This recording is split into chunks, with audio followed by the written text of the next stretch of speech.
Hello, everyone, and welcome to the Temple Institute Parsha class. I am Gedalia Meyer, podcasting from Israel, where we still haven't quite emerged from the coronavirus pandemic, but many believe that we can see the light at the end of the tunnel. Other parts of the world are not as fortunate as we perhaps are, and we can only hope that they also experience some relief from this seemingly endless scourge. Putting everything in perspective, however, it is important to remember that this is not the same as many other pandemics throughout history. The bubonic plague of 1348 and 1349 killed off 1/3 to 1/2 of the populations it traveled to, including most of Europe and the Middle East. We are nowhere near that and certainly have what to be thankful for. But like Yogi Berra said, it ain't over till it's over. This week's Parsha is called Korach. That odd-looking word is actually a name of a person. Korach was distantly related to Moshe and Aharon, and thus one of the Levites. He had been left out of the primary lineage of Levites, who were the direct descendants of Aharon, and have always been known as Kohanim, or priests. The rest of the Levites, although members of a somewhat elite caste, who were in charge of the setting up and maintenance of the tabernacle, were not those who actually performed the sacrificial duties on the altars, nor any of the other functions in the inner chambers. They were outside workers to some degree, and this was a problem for Korah. Korah has gone down in biblical and Jewish history as one of the ultimate bad guys. There are probably about an equal number of good guys and bad guys in the Torah, and Korah stands out roughly as the parallel to Moshe. This puts him in pretty elite company, at least as far as bad guys are concerned. He comes up only in passing outside of this Parsha, but throughout this Parsha, he is the main character. His rebellion, which is the subject of this Parsha, has gone down in Judaism as the epitome of what not to do. Let's get the details.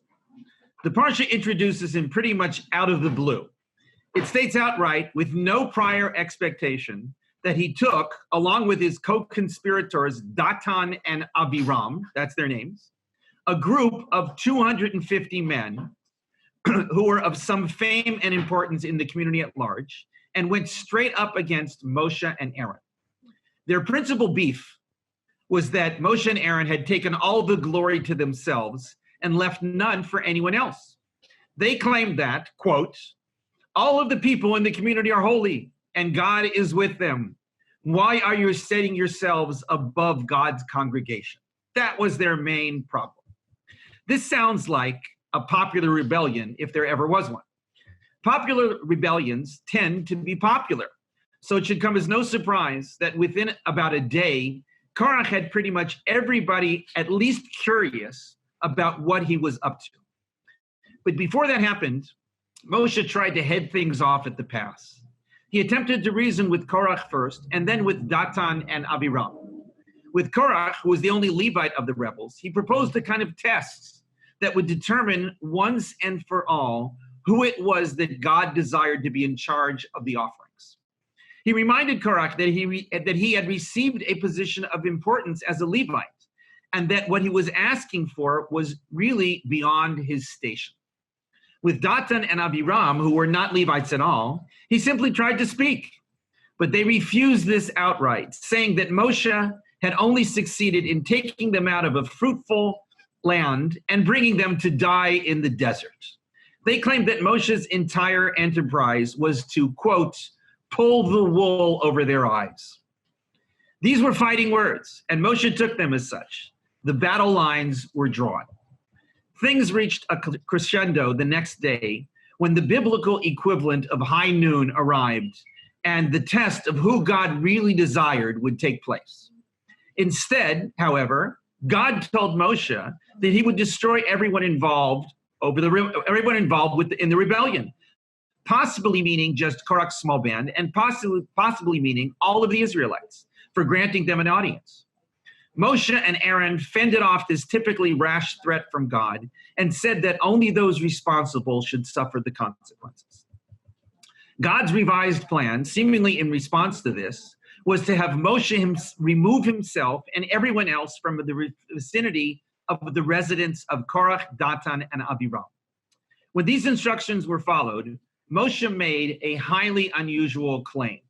He announced that he would demonstrate to everyone that he was correct and that the rebels were wrong beyond any shadow of a doubt.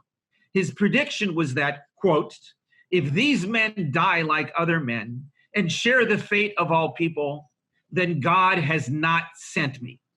But if God will create something new and the earth will open up its mouth and swallow them and all their possessions so that they descend alive into the depths, you will know that these men have battled God.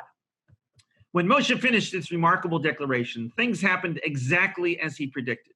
Korach and at least some of his associates were swallowed alive by the earth in a biblical version of a sinkhole, and they were lost to the Israelites. As a final act, the 250 men who had joined him were burned by some mysterious fire that emerged from God's presence in some way. This was not the end of the story, however, as things went further with the rest of the people complaining that Korach and his group had been unjustly punished. There was another threat from God to destroy everyone, which resulted in a plague that ravaged among the Israelites. This was only abated when Moshe instructed Aaron to offer an atonement in the form of incense, but the damage had already been done. So ended the fateful rebellion of Korah. This, in a sense, was the first truly schismatic movement in Jewish history. The golden calf and the spies of earlier in the Torah, and all of the other mini rebellions of complaints along the way, were really attempts to revert back to the pre-Exodus life in one way or another.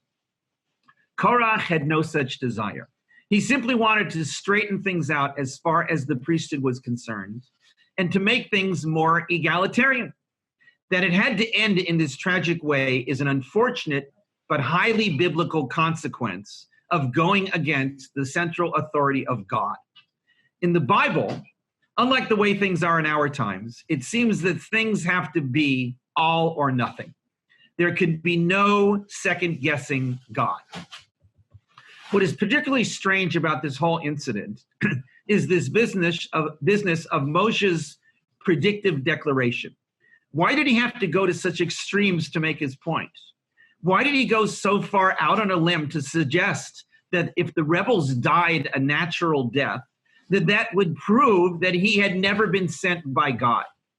Why wasn't it possible that he was indeed sent by God, as the events of the Exodus and through the wilderness seemingly confirmed, but that this particular rebellion would neither confirm or deny that fact? It appears that Moshe was taking a great risk here. He had received no communication from God hinting that the rebellion would be destroyed in some miraculous manner, like this sinkhole opening up. So what provoked him into making this outrageous claim? There is nothing either before or after in the Torah that appears to justify this wild roll of the dice. Of course, the entire theme of these questions assumes that the Torah wishes to avoid miracles unless absolutely necessary, and only resorts to them when things get too far out of hand to handle by natural means. One could argue that this is simply not the way things work in the Bible, and that Moshe was doing nothing more than predicting a run-of-the-mill biblical miracle.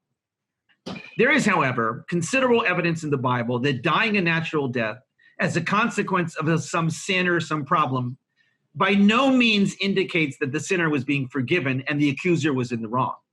So it does seem that Moshe was really going overboard here in expecting a full-blown miracle in response to this challenge to his authority.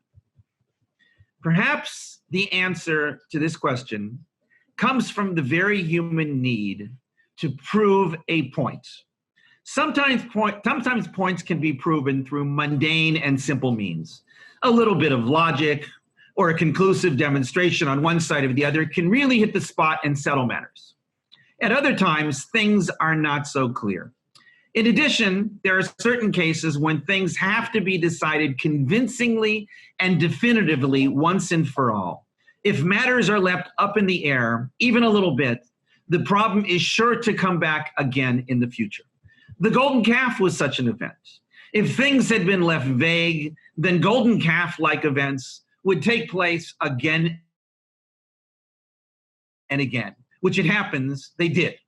The same goes with the incident of the spies. This was a rebellion that struck to the very heart of the mission of the Israelites. And if left unresolved, it would have festered within their minds forever.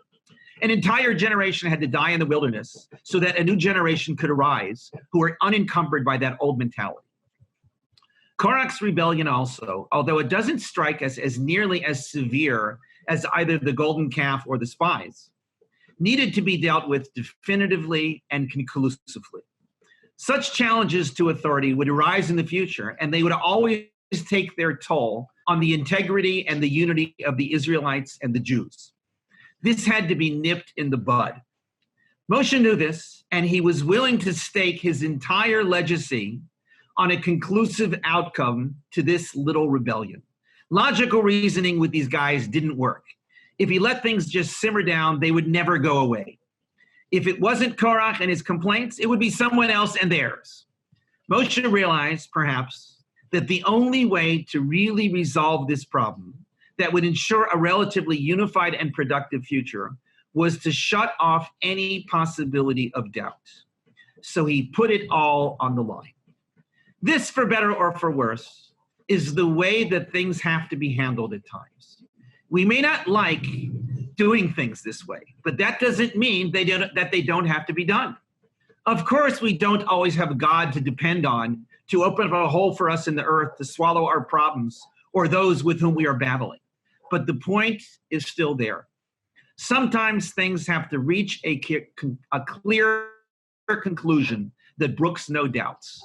Lack of clarity and vagueness may seem to be appropriate compromises to sweep problems under the rug, but that only means that they will come back to haunt us in the future. Sometimes we have to put everything on the line to defend a cause that we know is right. There may be no other way. Shabbat Shalom.